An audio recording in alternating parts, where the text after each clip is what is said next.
The United States was unhappy about those three things. So I think you have to consider. Could it put a stain on the administration and on the action of which I think most Americans in the very short term were pretty proud? I think your discussion of like who's going to be president of Venezuela was spot on in the sense that the United States has sent conflicting signals right now.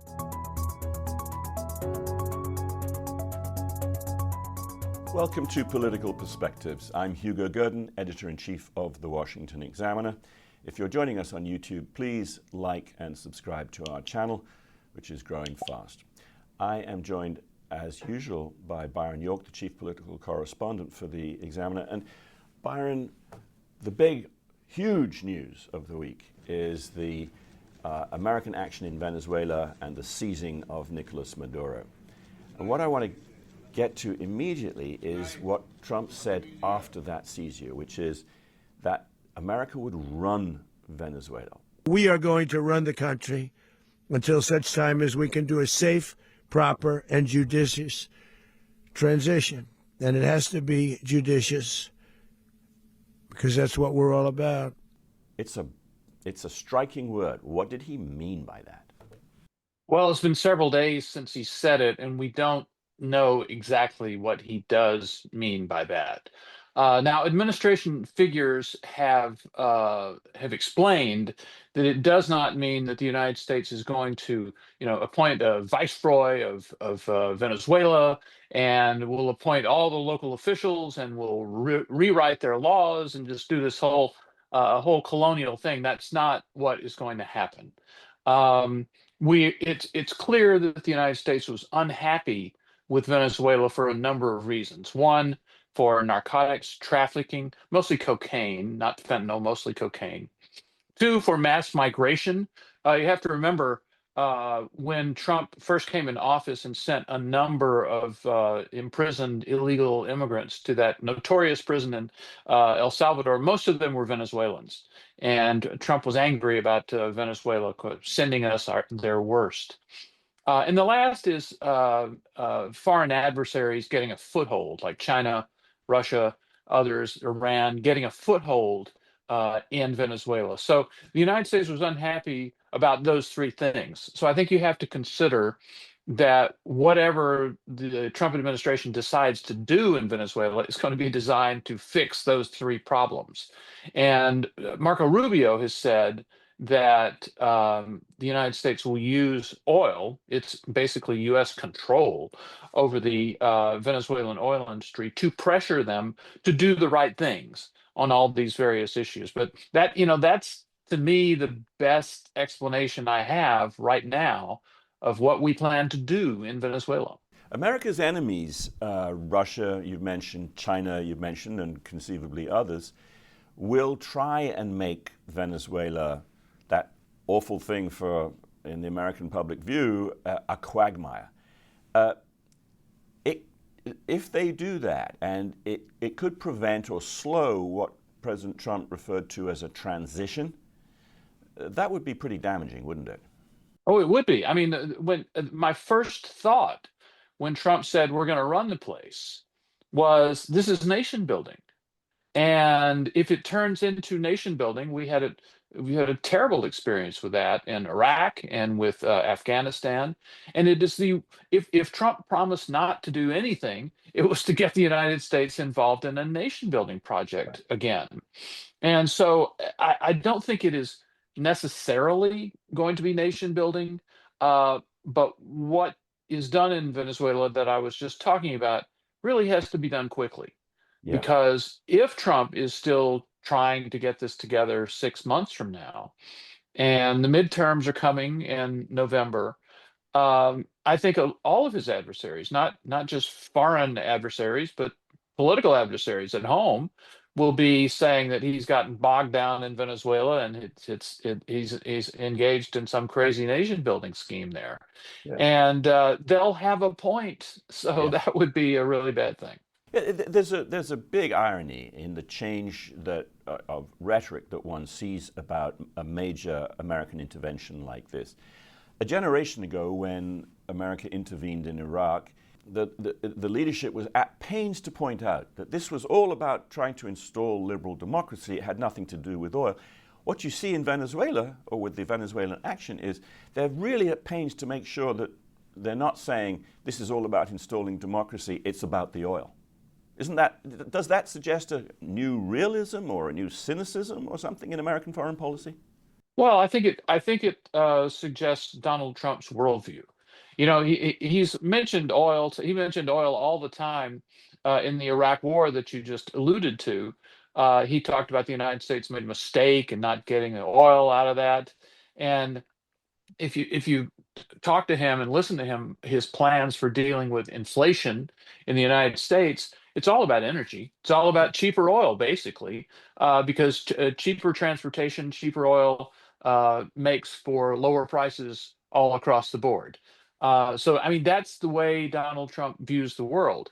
And he simply would not come out with some sort of neocon fantasy about creating a lasting democracy in some place that the United States has taken over. So I think that this reflects, yes, a certain realism, but most importantly, it reflects Trump's worldview. At the same time, Byron, most people, and I found myself thinking this, most people would think, okay, you've overthrown a dictator in a country which you believe it right for you to exert an influence on. The next step, or at least the ultimate goal, would be, once you've got rid of the guy who was not the legitimate president, is that the legitimate president would be installed, the one who actually won like 3/4 of the vote in the last election, which was stolen by Maduro. But President Trump has he deprecated the leader of the opposition, Machado, Nobel Peace Prize winner, and he seems to be, or at least what appears to be, kind of both putting pressure on the remaining political heads of the Maduro structure and trying to, I mean, he wants to get somewhere, but he's not actually talking about necessarily installing or moving towards the installation of the people who the Venezuelan people actually elected. Do you think that, even if the country, even if America that is, and Americans are opposed to nation building, it would seem like, could it put a stain on the administration and on the action of which I think most Americans in the very short term were pretty proud? Yeah, first of all, we haven't discussed, because it's a few days in the past now, the extraordinary skill and sophistication of the U.S. Action in Venezuela, of U.S. military, the CIA, other intelligence agencies, law enforcement. It was an extraordinary effort, and I think one that most people believe no other country in the world could have pulled off in that way. And our adversaries and our allies believe that. So that was really something. But then you're followed by the question of what do you do now? And I think your discussion of like who's going to be president of Venezuela was spot on, in the sense that the United States has sent conflicting signals right now, and suggesting that there was no hard and fast plan of what to do once Maduro was taken into custody. Right. Because it's a really fluid situation.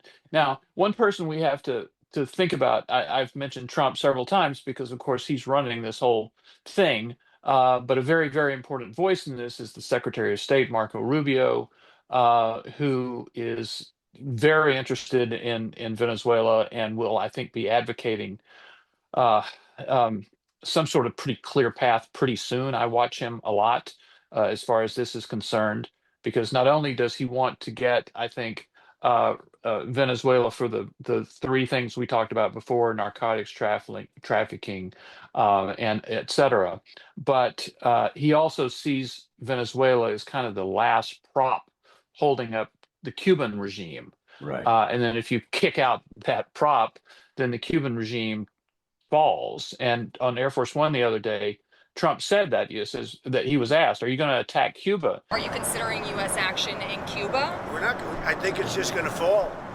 I don't think we need any action. It looks like it's going down. It's going down for the count. You ever watch a fight? Yeah. They go down for the count. I think that's a huge thing to Rubio, who's Cuban American, and that'll be part of it too. Yeah, very notably, Cuba acknowledged that 32 Cubans had been killed in the firefight with American forces. And notably, therefore, I mean, it is known that Cubans are the people who had been keeping Maduro in power. He couldn't trust, presumably, Venezuelans who hated him, and so he had these outside forces. But I want to get to those, to come back to the point you made about the extraordinary skill and speed and efficiency that was shown by American forces and the extraordinary sophistication of the various coordinated systems working together, system of systems it's been referred to.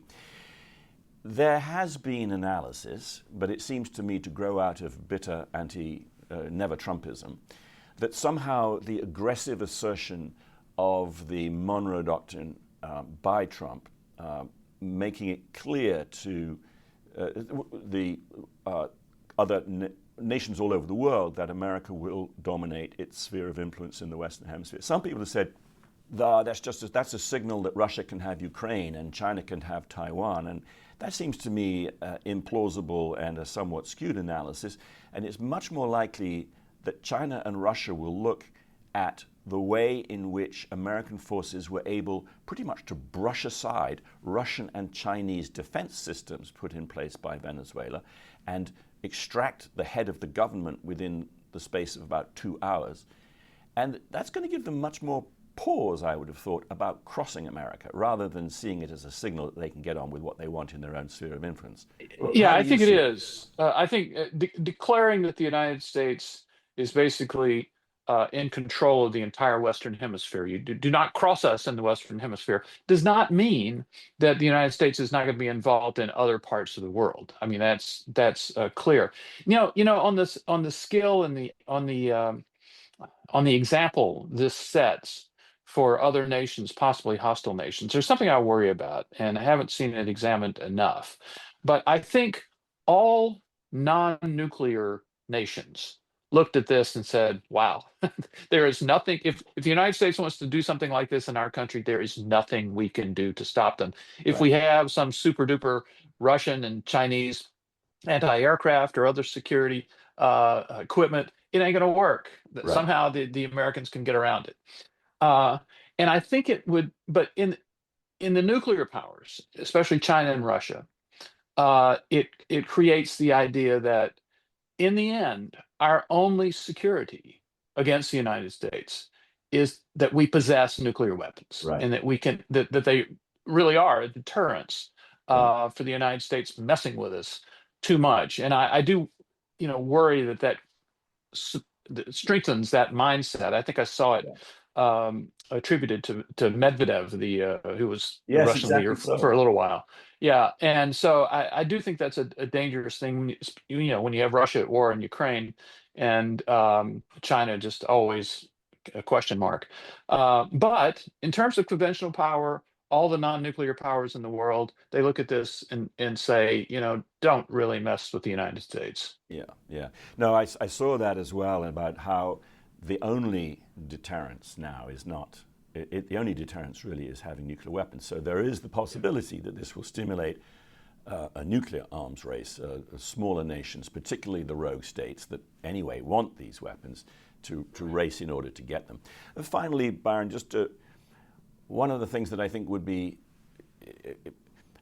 whenever there's a huge action of this sort, the questions that it raises, and we've obviously been asking some of them, the questions it raises come much faster than the solutions it offers or the answers it gives, because fixing Venezuela or settling that country in one way or another is not the work of a few days.